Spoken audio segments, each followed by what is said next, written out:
उस रात को याद कीजिए जब एसी बंद हो जाए, फैन रुक जाए और पूरा शहर अंधेरे में डूब जाए।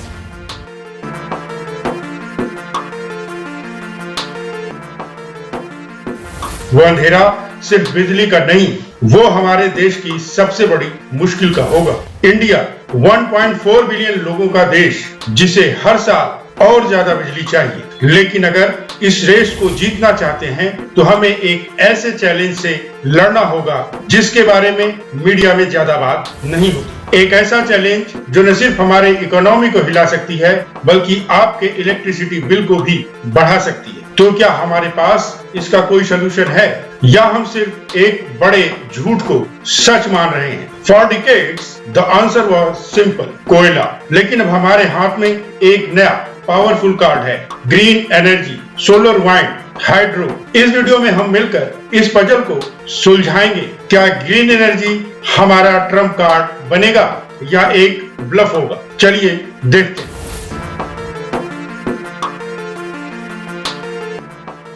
To understand where we are going, we first need to know where we are. सोचिए आपके घर में जाने वाला हर 10 में से 7 बल्ब कोयले की ताकत से चलता है और यहीं से शुरू होती है सबसे बड़ी मुश्किल। पहला, द सप्लाई इशू। हमारे पास जितना कोयला है वो हमारे लिए काफी नहीं। हर साल हमें महंगा कोयला इंपोर्ट करना पड़ता है जिससे हमारी फॉरेन एक्सचेंज रिजर्व पर बहुत दबाव पड़ता है। और दूसरा, एक इनविजिबल दुश्मन जिसे पोल्यूशन कहते हैं। ये सिर्फ हवा खराब नहीं करता बल्कि वर्ल्ड हेल्थ ऑर्गेनाइजेशन WHO के अनुसार इस पोल्यूशन से हर साल कई लोग अपनी जान गंवा देते हैं। It's like paying your progress with your breath. ये एक अजीब पैराडॉक्स है। एक तरफ हम नेट जीरो का सपना देख रहे हैं और दूसरी तरफ हमारी ग्रोथ की प्यास को बुझाने के लिए हम और भी ज्यादा कोयला जलाने पर मजबूर हैं। तो क्या हम इस जाल से निकल सकते हैं? हाँ, और इस रास्ते का नाम है रिन्यूएबल एनर्जी। इंडिया ने रिन्यूएबल एनर्जी में कमाल की प्रोग्रेस की है। हमने सोलर एनर्जी की कैपेसिटी को पिछले 10 सालों में 20 गुना बढ़ाया है। हम दुनिया के टॉप 10 रिन्यूएबल एनर्जी प्रोड्यूसर्स में से एक हैं। तो क्या हमने ये रेस जीत ली?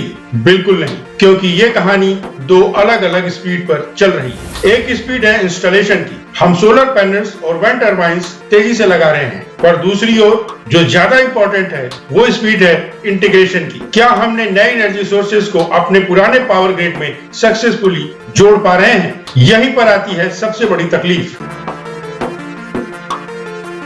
इमेजिन कीजिए आपके पास एक सुपर फास्ट स्पोर्ट कार है, लेकिन उसे चलाने के लिए आपके पास गांव की कच्ची सड़क है। तो क्या वो कार अपनी पूरी स्पीड पर कभी भी चल पाएगी? जब तक हम अपने ग्रिड को स्मार्ट नहीं बनाएंगे तो ये सोलर पैनल्स और विंड टर्बाइन्स सिर्फ शो पीस बनकर रह जाएंगे। अब आइए देखते हैं कि इस चैलेंज में क्या बड़ा मौका छुपा हुआ है। पहला मौका, एनर्जी इंडिपेंडेंस। आज हम 80% से ज्यादा क्रूड ऑयल इंपोर्ट करते हैं। अगर हम सक्सेसफुल हो जाते हैं तो हमें फॉरेन पावर्स की पॉलिटिक्स और ग्लोबल मार्केट के दांवपेच से आजादी मिल जाएगी। ये सिर्फ पैसा बचाने की बात नहीं है, ये नेशनल सिक्योरिटी की बात है। और दूसरा मौका जो हमें मिलेगा, जॉब रिवॉल्यूशन। इंडिया की सबसे बड़ी ताकत है उसकी young population. Renewable energy transition से लाखों जॉब्स पैदा होंगे, सिर्फ सोलर पैनल्स लगाने और बनाने के लिए ही नहीं बल्कि new battery technologies, smart grid management और रिसर्च एंड डेवलपमेंट में भी नई नौकरियां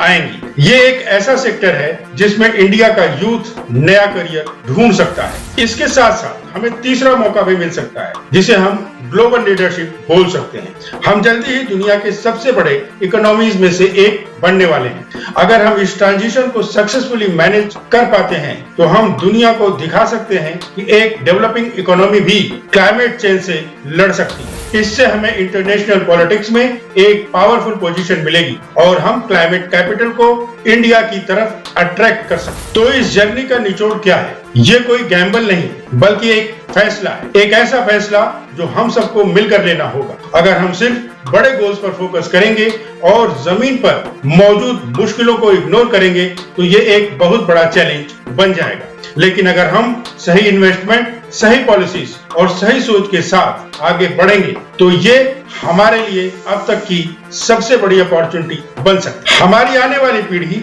इस सवाल का जवाब मांगेगी, तो हमें फैसला करना है क्या हम उन्हें एक साफ हवा और स्टेबल इकोनॉमी देंगे या सिर्फ अधूरे वादे। तो आपके हिसाब से इंडिया को सबसे पहले किस चीज पर फोकस करना चाहिए? ग्रिड को स्मार्ट बनाने पर या और ज्यादा सोलर फार्म्स लगाने पर? कमेंट्स में अपनी राय जरूर दें। और अगर आपको ये वीडियो इंफॉर्मेटिव लगा हो तो प्लीज लाइक करें और चैनल को अभी तक सब्सक्राइब नहीं किया है तो सब्सक्राइब करें। आपको आपका कीमती समय देने के लिए धन्यवाद।